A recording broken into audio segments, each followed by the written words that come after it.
It's cycling. And welcome to a special edition of Hyperspace Heroes.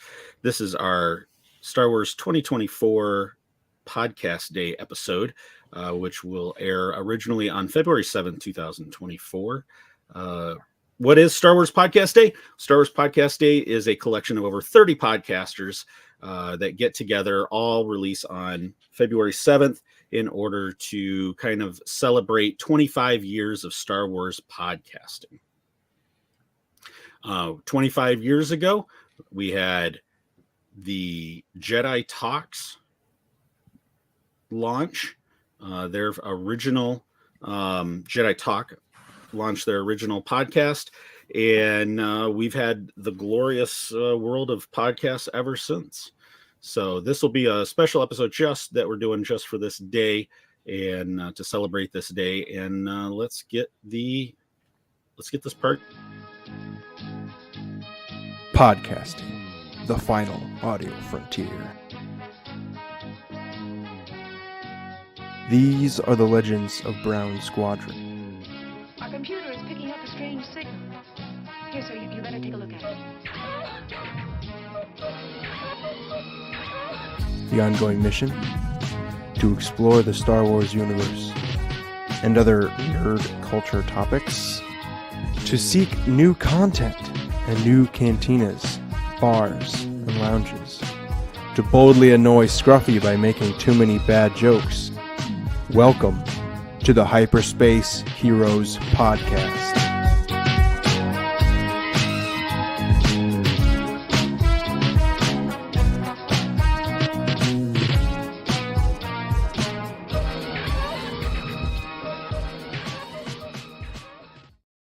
All right, and welcome to the Hyperspace Heroes. This is Brown Leader signing in. All wings report in. Brown 2 signing in. Brown 4 standing by. All right. Well, welcome, guys. This is our special, doing a special episode today in honor of Podcast Day, Star Wars Podcast Day, and we're going to limit ourselves to talking about one topic today and one topic only. Sure we are. Sorry. That's okay. I just laugh when you make jokes like that. And this is kind of partially based off of the Wooks Up that Scruffy awesome did. Yes. That was awesome. I'm sorry. Episode M, which was over Life Day, and today's topic, which is Mortis. And Life so, Day. And then kind of spurred on by this picture here of the Mortis gods. And so we're going to kind of dive into a little bit of that. And if you look really closely, it looks like a little flea, but there's Balin standing on the father's figure. So I don't a ward on his hand. Oh, you know what? I didn't get. You guys saw that picture of that Filoni did that they just recently released in honor of Ahsoka season 2, Yes. where it was the. It looked kind of like the Monty Python finger. I expected another hand to come out and pull it and have a simulated fart noise. For all you old timers and Monty Python fans, you'll get that. But yeah, I thought we would kind of talk about the Mortis gods, Mortis arc, anything and everything, because with the character of Balin Skull, who was definitely a standout character in that episode, they ended the episode like with that picture that I just showed of him standing on the hand of the father and pointing towards the Eye of Sauron, or some sort of beacon light in the distance. Which was similar to something that we saw in a Clone Wars arc, which was the Mortis gods. And I guess, should we just start with that Clone War arc there? Let's do it. Let's do it. All right. So the in Clone Wars, there was a 3-episode arc where Anakin, Obi-Wan, and Ahsoka are on their way to help Rex and the rest of I think it was the 501st. They were under attack, but all of a sudden something weird happened and they got sucked into some sort of, I don't know what you'd call it, kind of an ethereal realm or something, where they meet these 3 characters, the father, the son, and the daughter. And we learn about these new force beings, and they become the Mortis gods. So interestingly enough, I was just reading today, and I just found this out today. They are a family known as the Ones. The ones. Yep. The ones, yeah. I've always referred to them as the Mortis gods. They are a family known as the ones.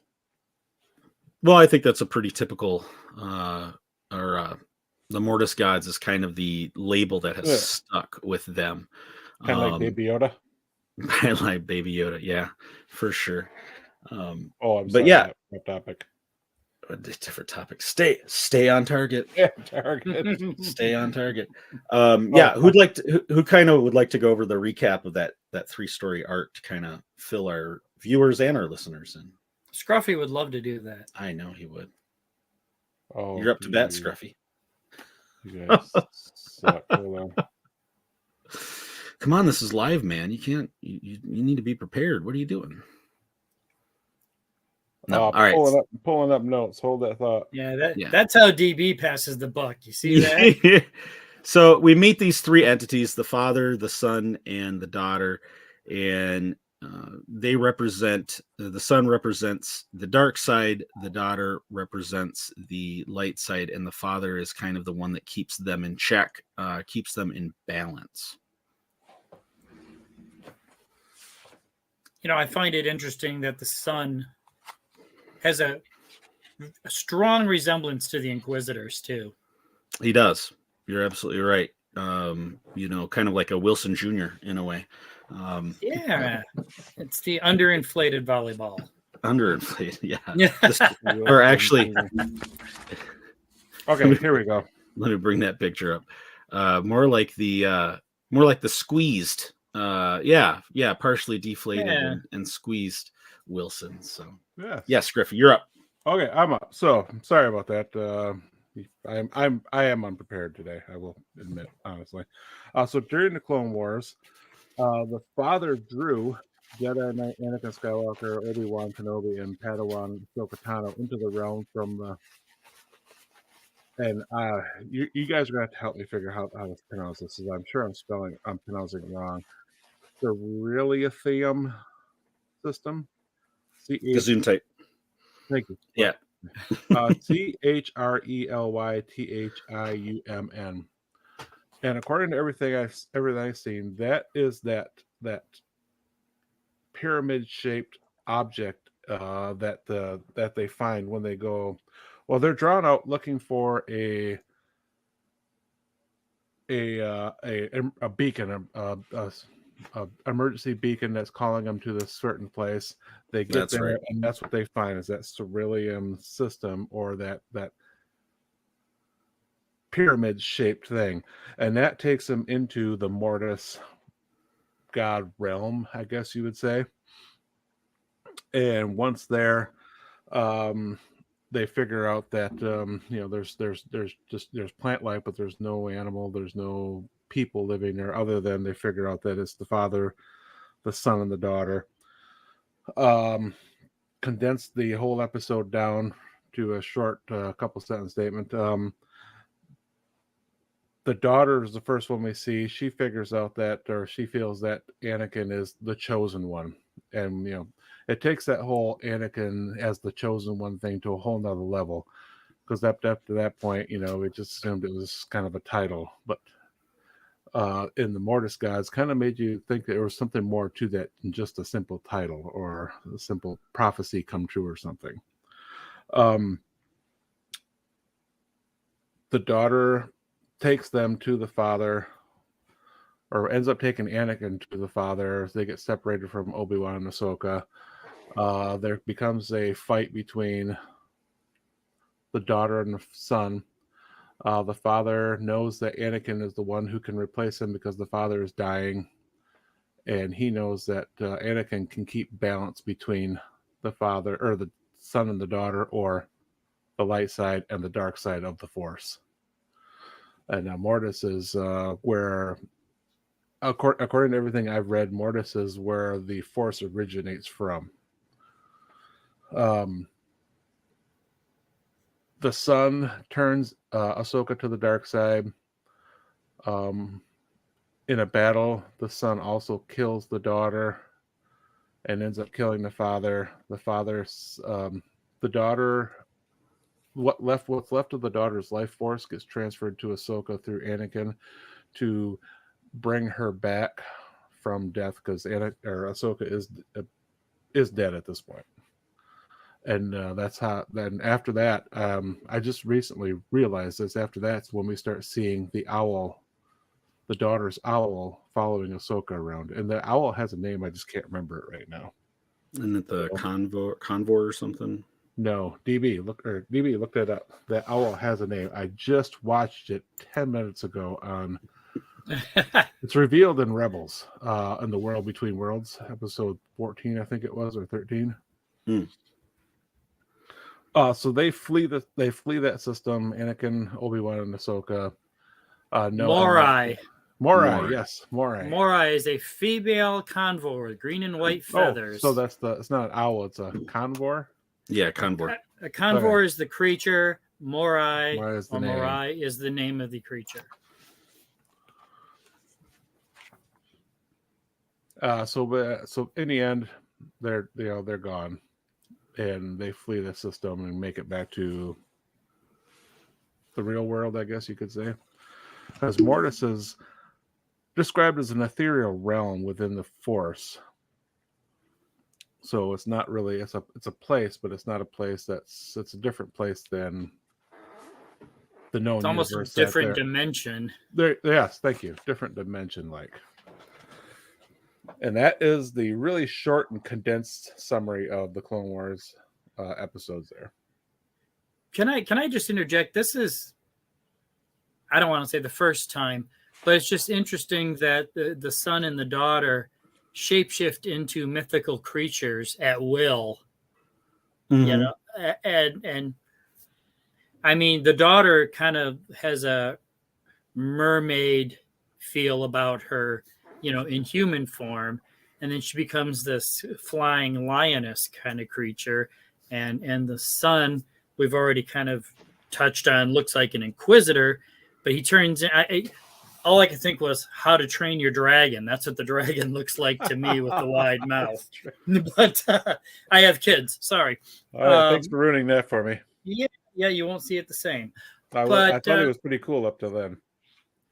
It's just interesting how they were able to shapeshift at will, and I'm sure Brown Leader is going to go down this path, but the planet or the realm, whatever you want to call it, kind of assumes the personality of the son and daughter depending on where they are and who they're with. Yes. Mm-hmm. You know, when we're with the daughter, it's full of life and light and you know, just very positive things, and then the sun is just the inferno and the fires and the doom. And yeah, so as soon as it becomes dark, the sun's personality comes out, and right, no living being can survive without shelter.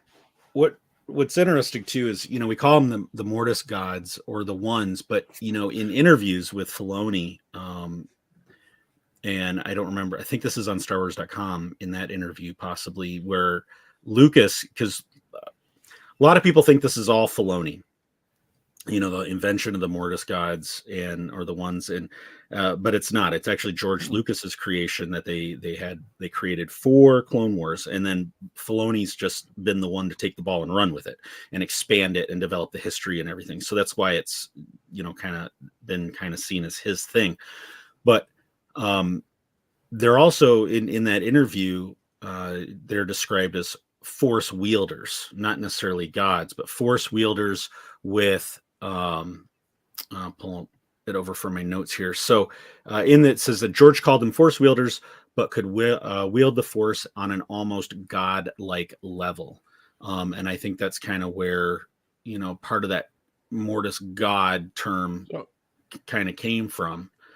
I was say, who was the first person to use that term? I don't think it wasn't George Lucas, and I don't think it was Filoni. I'm not sure. Was it Rebels? No. I mean, I think it's kind of like a Baby Yoda thing. We know his name's not Baby Yoda, but that's what everybody refers to. The fans just kind of anointed that term. Well, whether it is or not, I mean, it's in Wikipedia, you know, and right. So. Well, so is Indiana Jones. I'm proof of that. Yes. Go listen to Wooks Up, Letter I. It's the best right. episode. Just saying. Hey, is Spaceballs in there? The Spaceballs. Oh, you know what? We're We'll getting have to sidetracked. We'll save that for another episode. Stay on target. Stay on target. The we're gonna have to get that soundbite and Yeah, we are. add that to this repertoire so that I can play it when I need to. Well, actually, when you look at the inhabitants section of Mortis, it just says it's inhabited by only 3 intelligent beings, force wielders, locked in an internal struggle for dominance over one another. And then it goes into the 3. And yeah, you're right. What you're talking about, DB, is the seasons or the day changes from day to night really fast.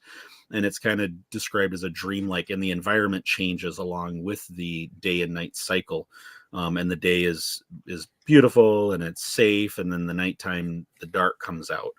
And then the one of the other things that the episode arc kind of culminates with, the reason that they're there is the father brought them there because he's dying, and he wants Anakin to take over in his place to help keep his children in check, and manipulates Anakin by having his son and daughter capture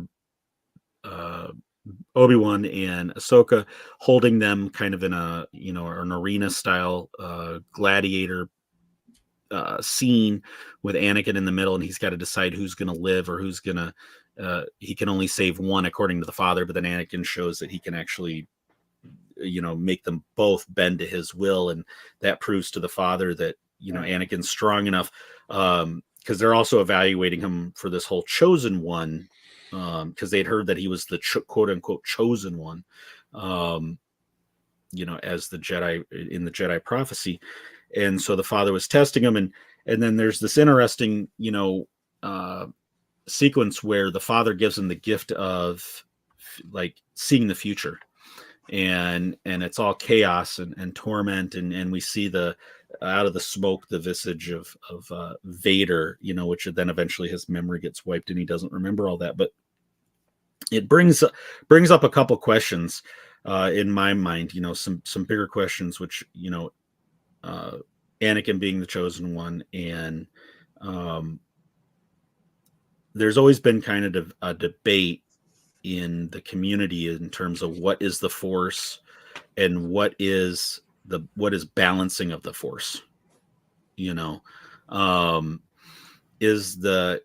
I've always kind of prescribed to the balancing of the Force as a yin yang kind of thing, where it's you got to have equal side, and I've always joked that Anakin did bring balance to the Force because he got rid of the Jedi, and for a while there were pretty much just 2 of each. There was 2 Jedi and 2 Sith. So with Palpatine and Vader and Ben for a while he was still alive, and Yoda hiding in the swamps of Dagobah. So taking some long-deserved R&R. So, but then there's also a theory, and I was surprised, this is all on Wikipedia actually, I found, but there's another popular theory, which is that the Jedi were the balance to the Force, and that the dark side is the corruption of the Force.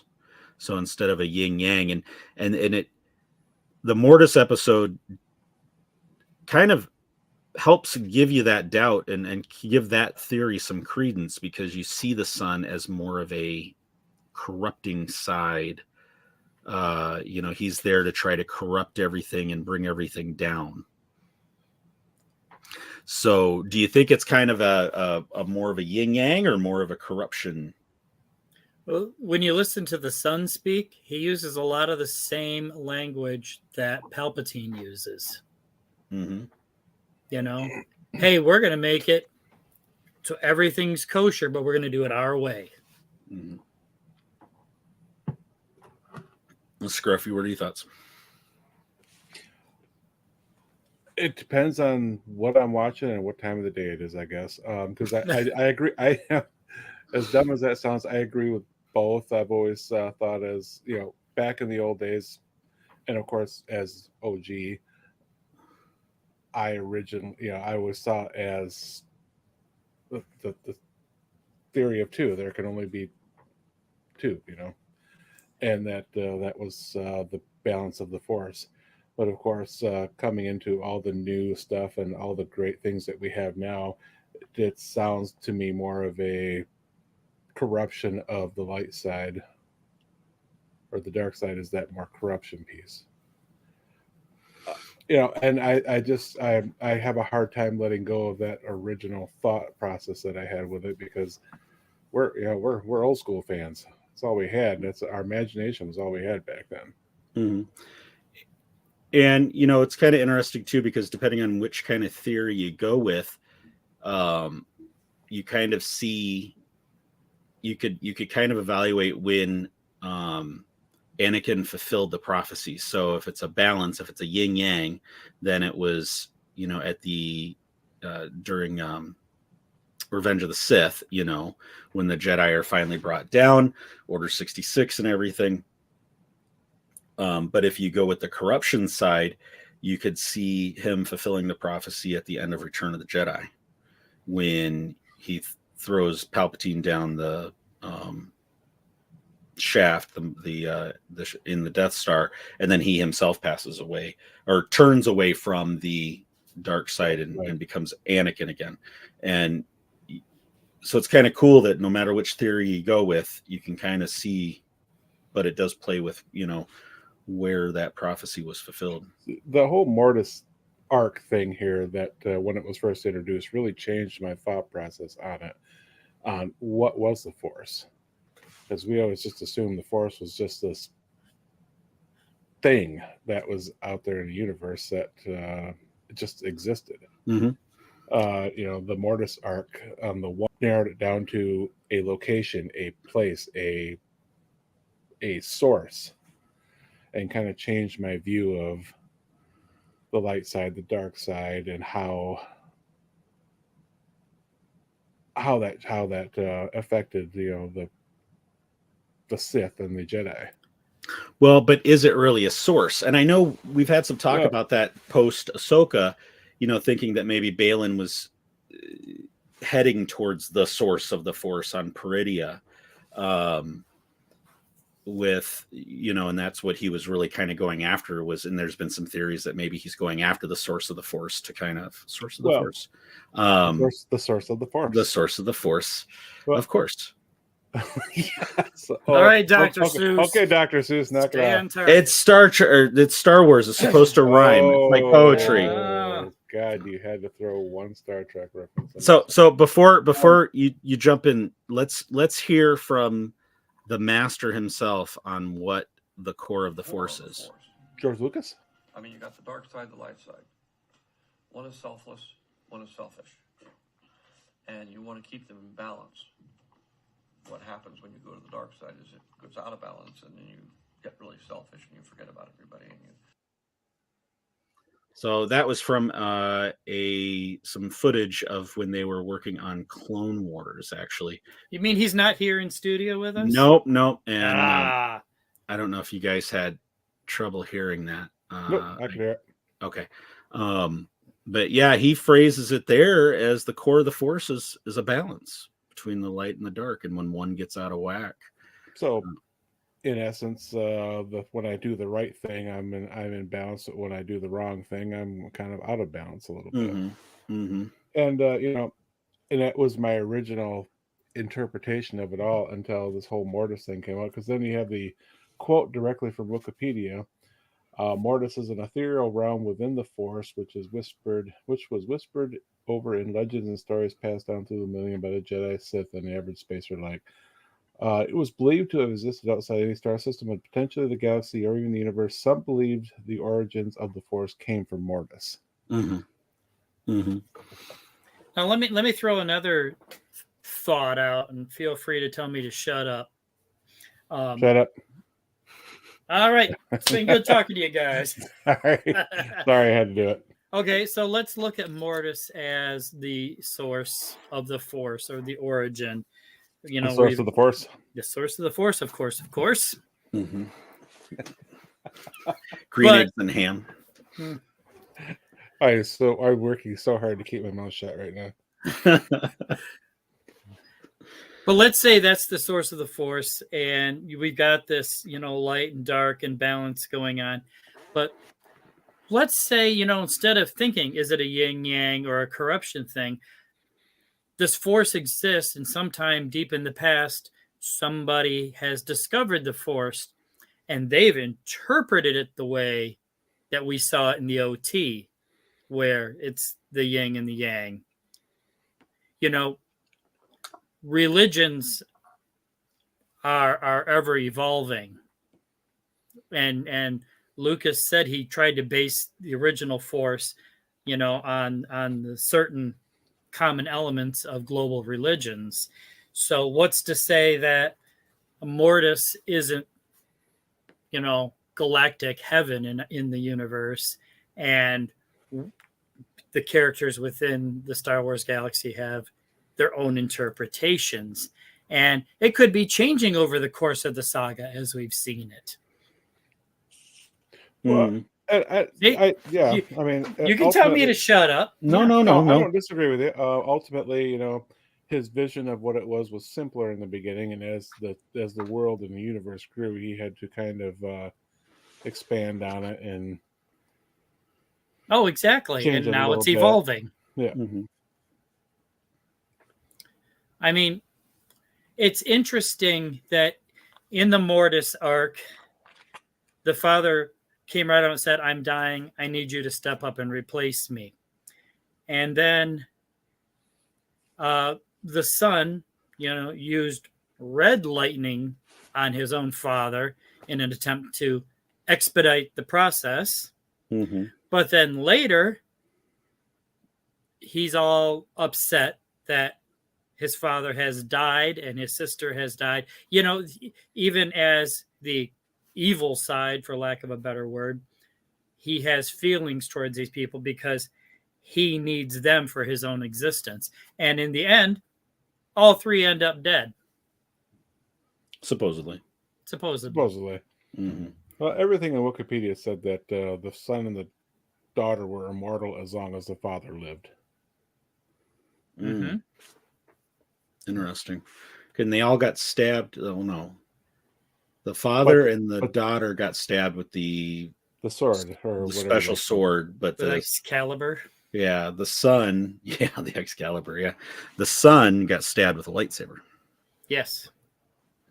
So, but with the father gone, he was no longer immortal and therefore could be killed by. Oh, good point. Normal object, everyday objects. Because the daughter was killed first, but she was killed with the special sword.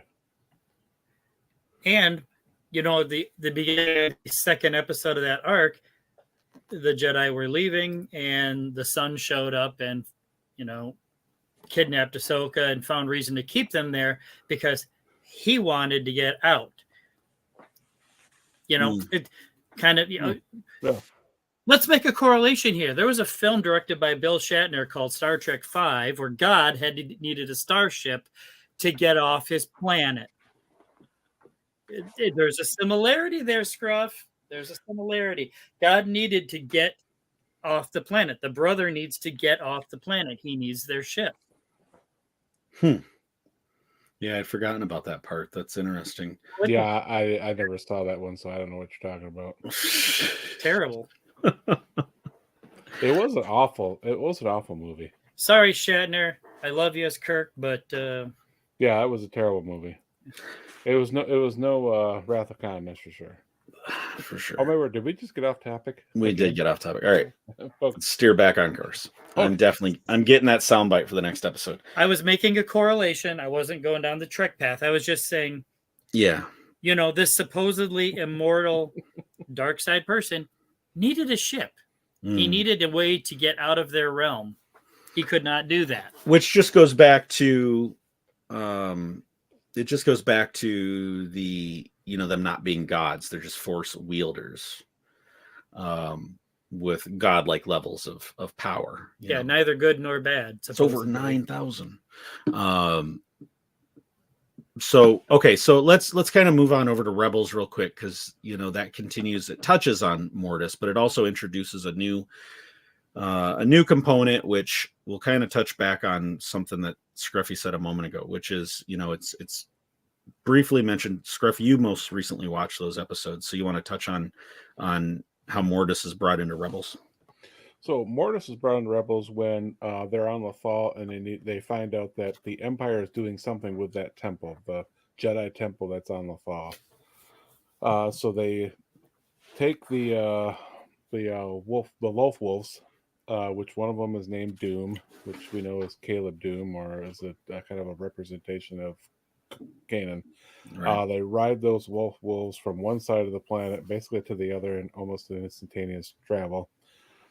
Get to where the Jedi Temple is in the north, and see that the Empire has dug out this temple, and you can see kind of the hieroglyphics, if you will, the paintings and drawings and stuff that were part of that temple that they're studying. But on the back wall, you see that entrance, if you will, or that larger painting, which is the father with the daughter and the son, and Sabine and Ezra go down there to try and figure out, okay, if that's the door, how do we open it? Mm-hmm. And with Sabine's, just like as we saw in Ahsoka, Sabine's art knowledge and understanding of art and all that helped Ezra open that door to where he went through the entryway into the world between worlds, which is unnecessary part of the story, but just kind of, it was kind of odd to me, I felt. Which part? The world between worlds. World between worlds. Yeah. Well, it was the first introduction of it. Yep. Right. Yeah. So in this world between worlds, of course, he can, it's just like space with gates and doorways everywhere. And as he's walking along, he hears the voices of the past. You hear Obi-Wan talking to Luke about explaining the Force. You hear, I'm drawing a blank. Who else was in that? Who else's voice? You could hear Qui-Gon, couldn't you? Mm-hmm. Yeah. Yoda. You could hear Yoda. And he finds this one porthole with Morai sitting up on top of it, and that, as he looks into it, sees Ahsoka using the Force to push Ezra out of the way as the Sith temple comes down, and she's still battling Vader. And just as Vader is about ready to strike her down, Ezra is able to reach in and pull her out just before Vader ends her life. And then they kind of talk about where they're at. Talk about Kanan. And Ezra thinks he's going to use the world between worlds to change the past by saving Kanan. And Ahsoka's quick to point out that by changing the past, you change the present. By pulling Kanan out, you stop his ability to save everybody else and therefore save you. Mm-hmm. And that was kind of the That's theme a of the story. paradox. Mm-hmm. Yes, there you go. Time travel paradox, kind of like Star Trek. Anyway, I was going to say Back to the Future, but I was going to go Back to the Future, but thanks for not letting me down there, Pound. you got it. So yeah, I'm done with that one now.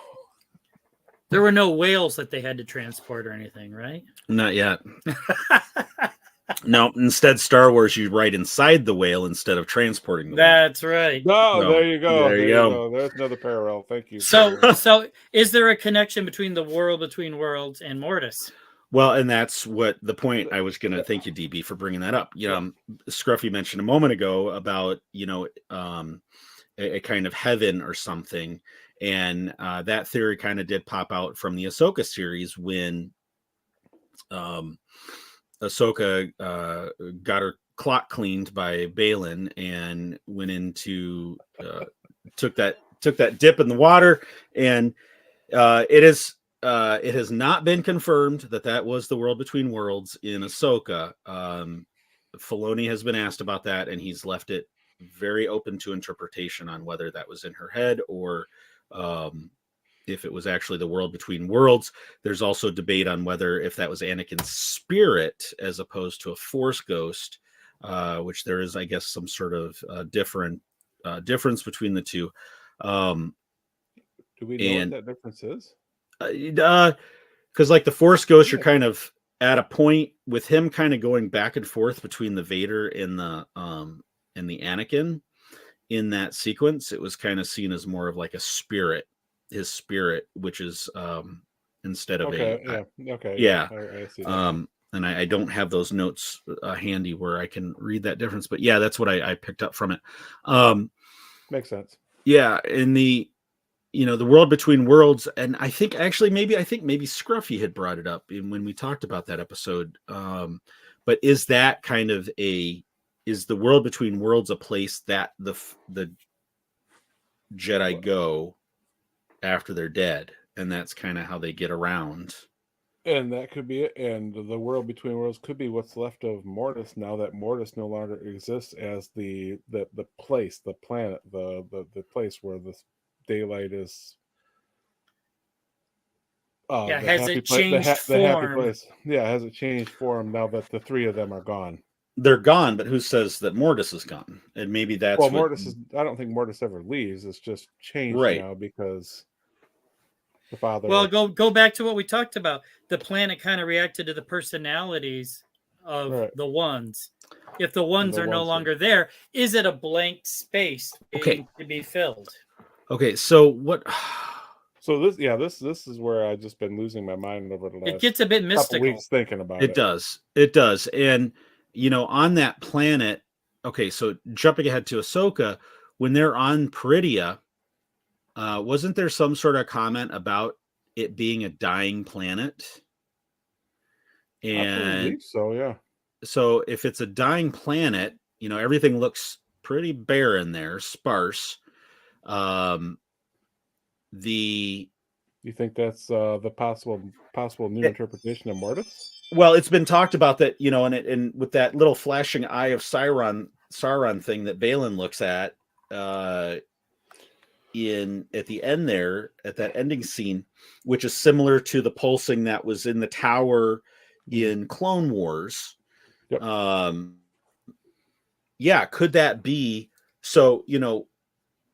Maybe that pyramid structure was basically just some sort of a hyper trans warp device kind of thing that took them to wherever those beings were.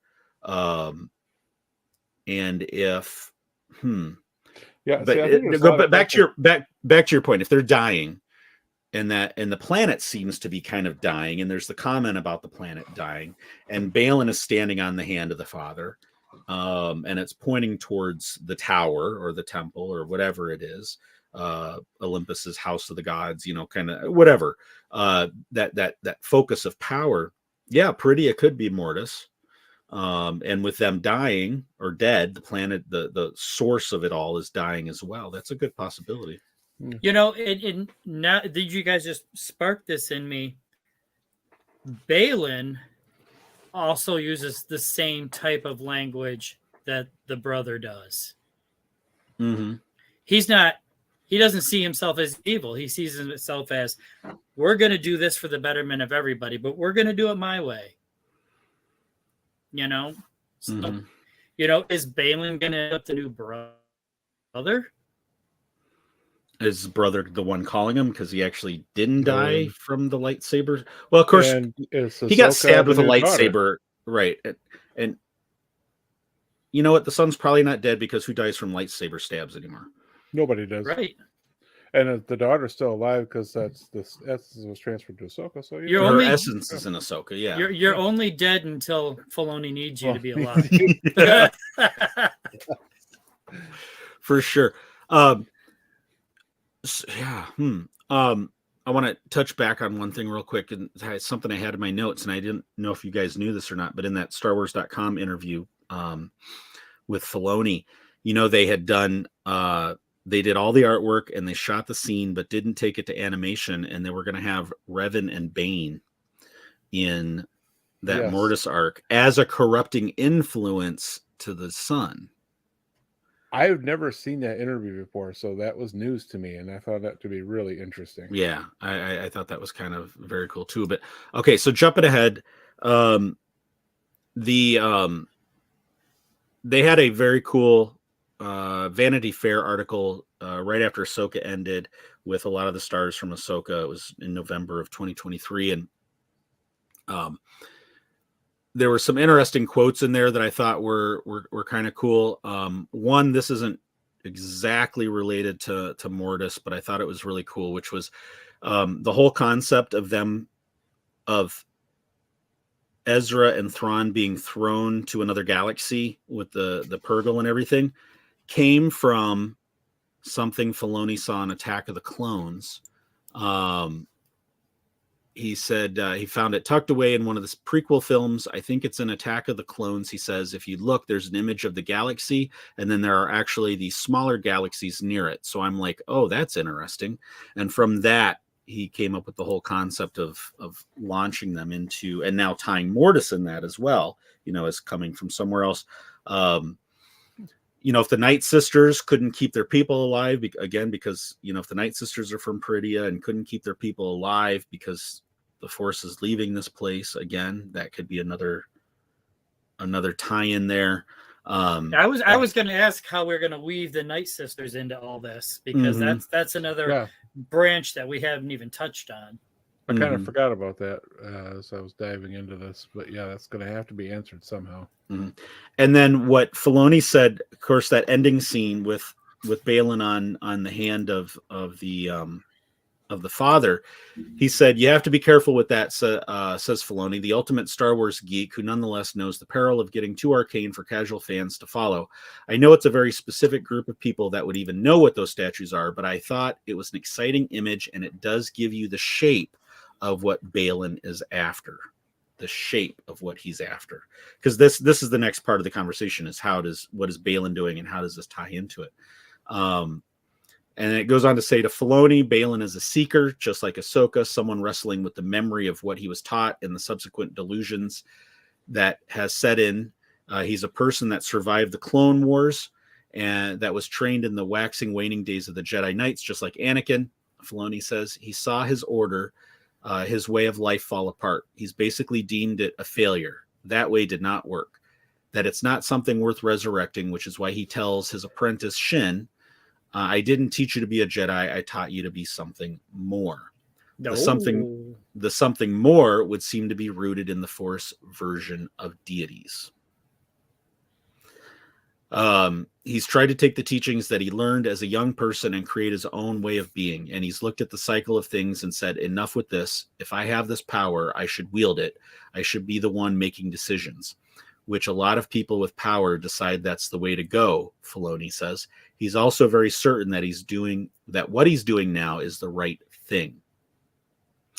And then it goes on to say and this is from that Vanity Fair article, just goes on to say that while Filoni isn't sure what will become of Baylan in Stevens' absence, he acknowledges that the character's journey is not complete. Obviously, there's a story there. And they're in a wait and see kind of pattern, and it kind of goes on from there. But some interesting little things in there, I thought. And we kind of wondered about that statement as well when he made it, that, he was training her to be something more. See, I see that future story of Baylan as lived through Shin. As with Ray Stevens gone, I hate to see them try and find another actor to play him, just to finish that storyline. I would prefer to see somehow Shin finish that journey for him, because it's really sad that he's gone, because that was an awesome character. Ray Stevenson really brought that character to life in every aspect and in every way. Yeah, we've had that conversation. He was so good in that role. Well, that artwork. Mm-hmm. There you go. Oh yeah, there you go. So, and I'm glad you showed that, because what that makes me think is, I wonder if maybe what they'll do is a journey. They'll cut in with stuff that's going on in the regular galaxy, and we're talking about Ahsoka season 2.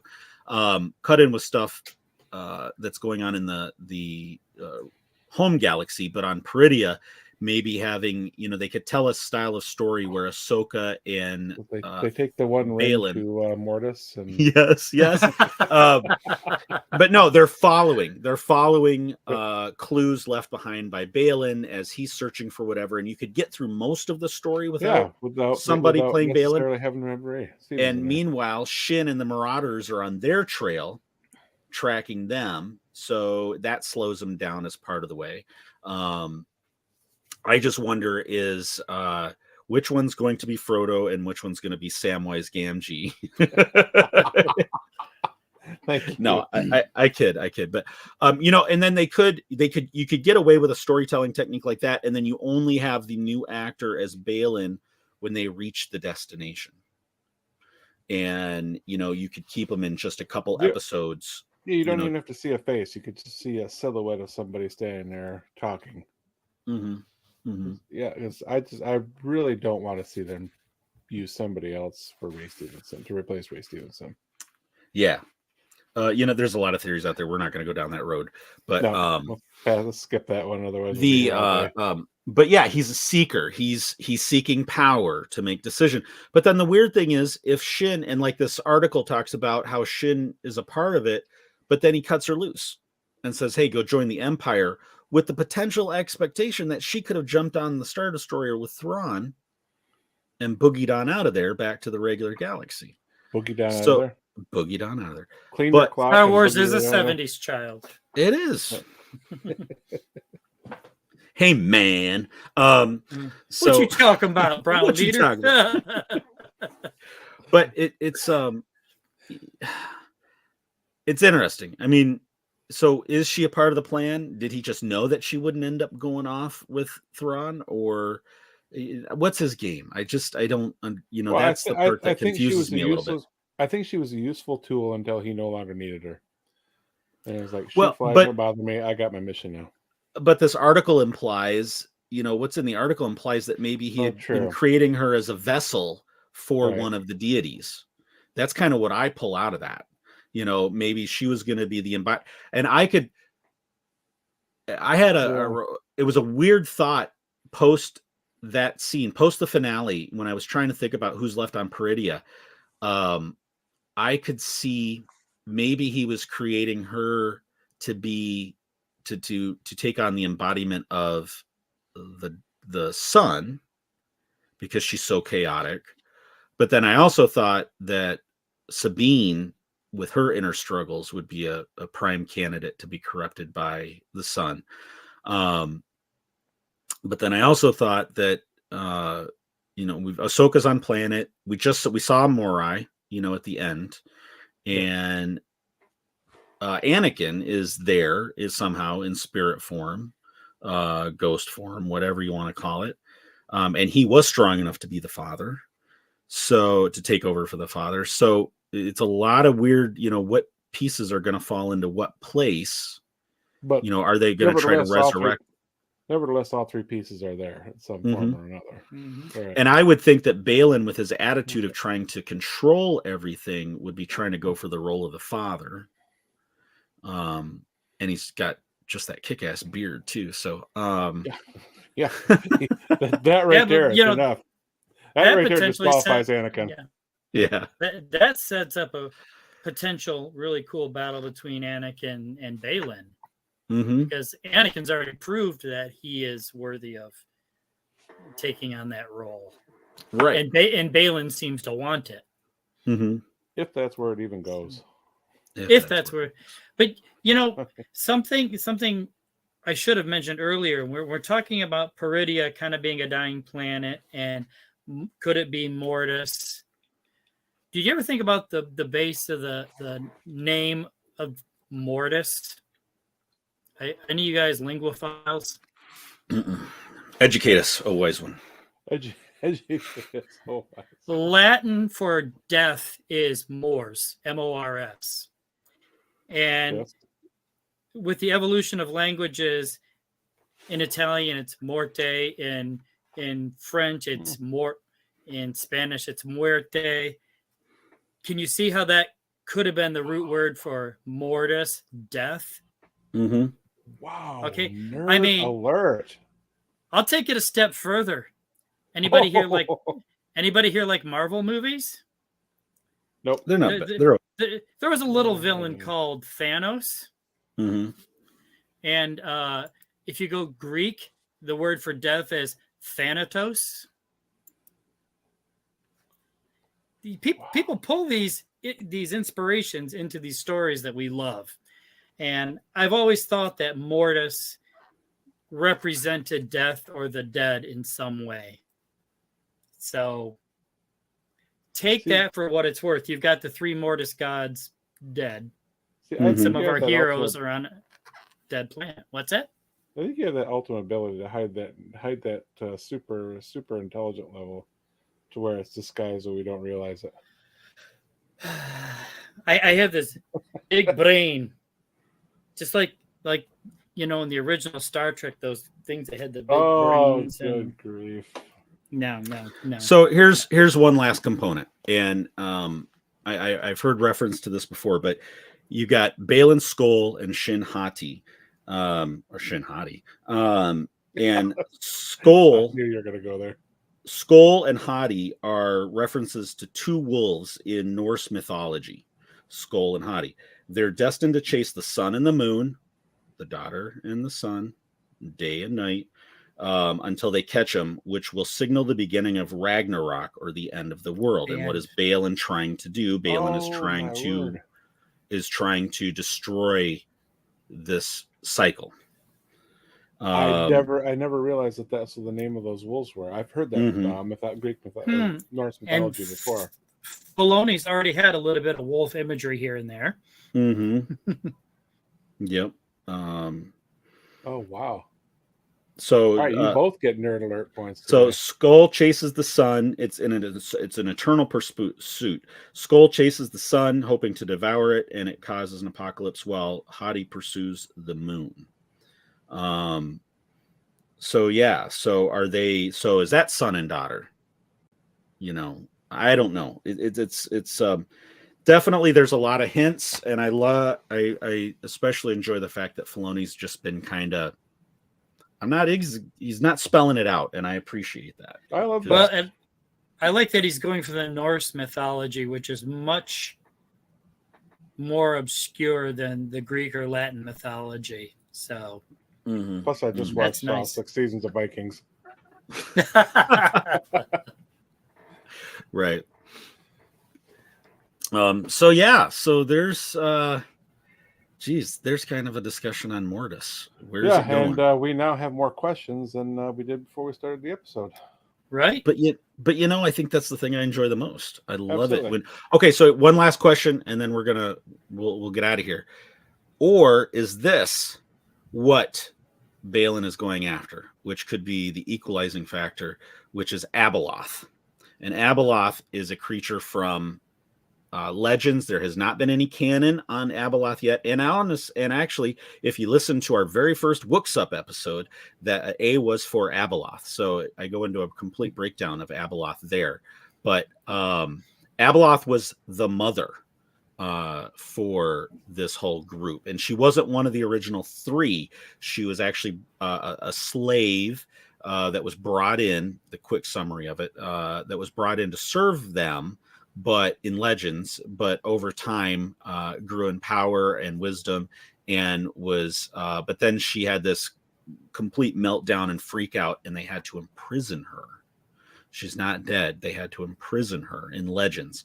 And we know Filoni's been pulling stuff, and there's all sorts of EU stories about one of the Darths. Was it Jason who became one of the Darths or something in the EU, and Jason Solo or whatever, and Luke, and one of them has to work together because Abeloth gets loose and is wrecking havoc across the universe, and they have to re-imprison her. But there's some potential there, again, and a lot of people, myself included, was wondering if that was maybe what Balin was going after, was to set Abeloth loose. I don't know.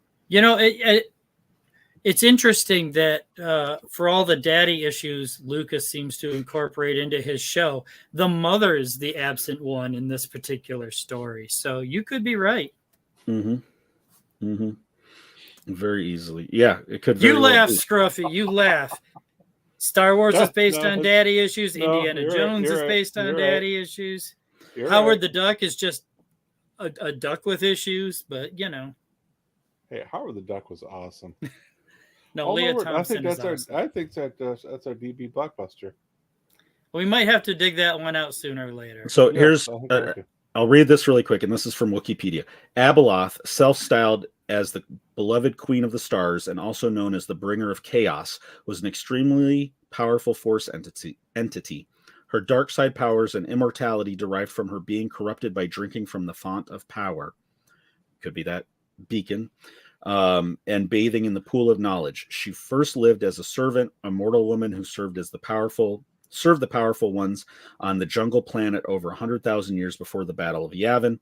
Throughout her life, she became the mother. She kept the peace between the father's warring son and daughter and became a loving member of the family. Unfortunately, she was still mortal. She grew old while the father and the children lived on, and she feared she would lose her precious family. So in a desperate attempt to hold on to life she so loved, she drank from the font of power and bathed in the pool of knowledge. Her actions corrupted her, transforming the mother into the twisted, immortal entity known as Abeloth. When the father discovered her crime, he departed the planet with his children and left Abeloth stranded. The son and the daughter enlisted the help of the Khalik. Anyway, it goes into her escaping. But he and the children left. So is Peridia the home of Abeloth? I wanted to throw that question out there really quick as another question. Is Peridia the home of where Abeloth and Mortis is still a separate ethereal realm? You know what I mean? So and is she the founder of the Night Sisters? Yes, could there could be our tie-in. You're Yep. right, Scruffy. We got more questions than we had at the beginning of this show. So And we do. So maybe we'll dub this. Maybe we'll dub this part 1. I don't know, but anyway. So, yeah, lots of questions. I think we've kind of talked it out at this point. So, I don't know how you guys are feeling. More confused than ever, probably. So, Yep, more confused than ever. Sweet. All right. Well, let's wrap it up then and get out of here. So, this has been our Star Wars podcast day celebrating 25th anniversary of Jedi Talk and Star Wars podcast. I hope you've enjoyed this episode. If you'd like to get a hold of Hyperspace Heroes, you can get a hold of us on all of our social medias. DM us, slide into our DMs just like I slide into Scruffy's, and you can get a hold of us also through email at brownsquadron@gmail.com. And guys, I need another golden book so I can go over and read it to Scruffy at bedtime. So oh yes, I'm hooking you up tonight. There you go. So I'll find another one. All right. And so, yeah, so with that, this is Brown Leader signing off for the crew, and you have been listening to Hyperspace Heroes. That's no moon.